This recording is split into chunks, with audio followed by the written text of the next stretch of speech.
Monsieur le Président, parce que ça fait 5 ans que je répète les mêmes choses. Vous savez, l'art de la répétition, à un moment donné, on arrive à convaincre.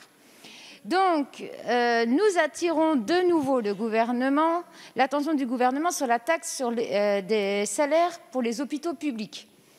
En 2018, la Cour des comptes estimait que le recouvrement de la taxe des salaires était peu performant et qu'elle présentait une circularité importante.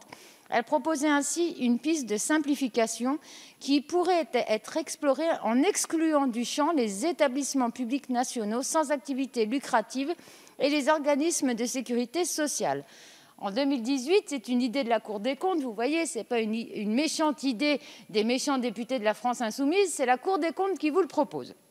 Donc, nous vous proposons par cet amendement que cette taxe qui représente quand même chaque année 4 milliards de dépenses pour nos hôpitaux publics qui manquent cruellement de moyens soit enfin supprimée.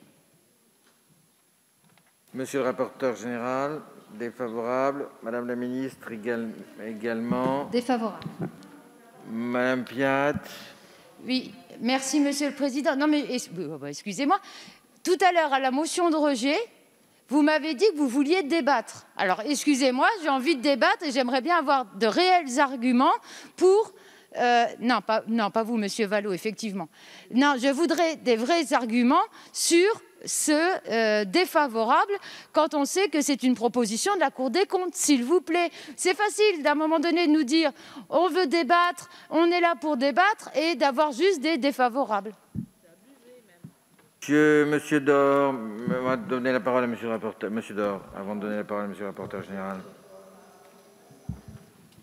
Oui, Monsieur le Président, oui. Moi, je regrette la suppression de l'amendement du Sénat sur cet article, Monsieur le rapporteur.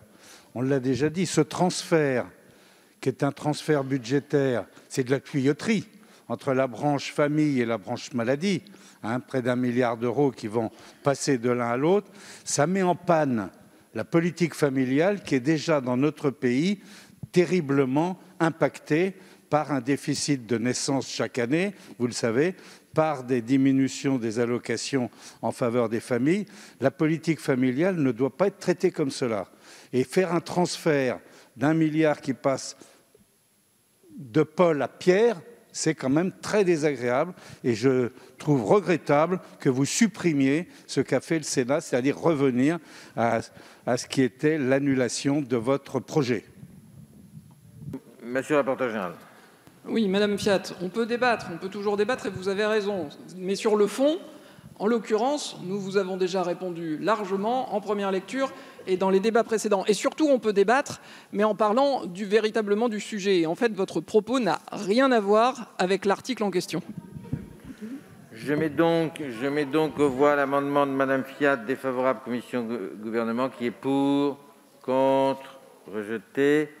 Le 142, monsieur le rapporteur, défendu, favorable gouvernement. Je mets aux voix qui est pour, contre, adopté. Je mets aux voix l'article 17 qui est pour, contre, adopté. 19 et annexe C. Un amendement 356, Madame la ministre. C'est un amendement de rétablissement. Avis de la commission favorable. Je mets aux voix l'amendement qui est pour. Madame Fiat. Oui, on peut parler, Madame Fiat. Merci, Monsieur le Président. Demander, non, mais parce que je levais la main désespérément. Je voulais juste répondre que ce n'est pas nous qui placions nos amendements sur les articles, c'est les services, Monsieur le rapporteur. Donc, désolé que cet amendement soit tombé ici et que ça vous déplaise. Je mets